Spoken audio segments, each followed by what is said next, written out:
Scott Bessent has tried many different ways to bring rates lower, long yields rates lower in the United States. Is his latest attempt going to be successful? Morning, Guy. I think that the short term, you can say with some confidence that, yes, the market has taken this relatively positively. We had a pretty decent move at the back end of the yield curve yesterday. The Bloomberg bond index for US Treasuries due in 20 years and more had its best single day since February last year. So certainly he's got a little bit of short-term momentum. I think those off-the-run bonds that he's targeting also narrowed a little bit. So the liquidity there was improved somewhat. Citigroup is saying, this is a top for yields. We should be comfortable from there. But I think that the growing consensus, or the bigger consensus within the market, is there still needs to be more if you really want to keep a lid on yields coming through longer term. The US is running this big budget deficit, 6% at some estimates. If it doesn't at some point take more measures to actually get spending under control and to bring down that debt load, or at least keep it contained, then the pressure for higher bond yields is just going to continue to bubble up.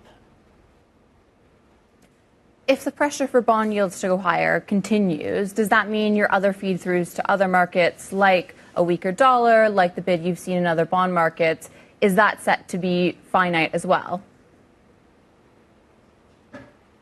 So I think that as long as the yields are contained to a certain extent, then you might find that the pressures squeeze out in other ways, Skylar, if I can answer it that way. So in a story we have looking at what the implications might be for the US dollar, one of the people we spoke to called it a sacrificial lamb, which I quite like. The idea that if you are going to keep a lid on yields and do more to try to achieve that, without actually addressing the root causes, then what you're going to see is instead that expressed through a weaker dollar. And indeed, that's another thing that we saw during the last sort of session, where we saw not only other currencies, particularly things like the Korean won, really bursting higher, but also gold and Bitcoin getting a bid again.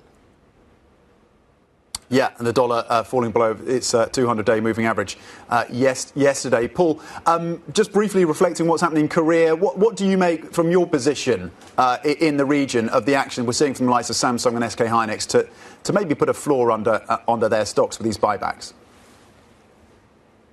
Yeah, so it's really interesting development to buy back almost as much as they raised in the US is certainly giving them a little bit more support in the markets. And it's just the volatility in those Korean stocks is extreme at the very best of times, or worst of times, depending on which way you look at it. I think they've got that extra fillip from the strength of the Korean won, so that's lending people a little bit more confidence, and you see overseas investors putting more money into Korean stocks as well now.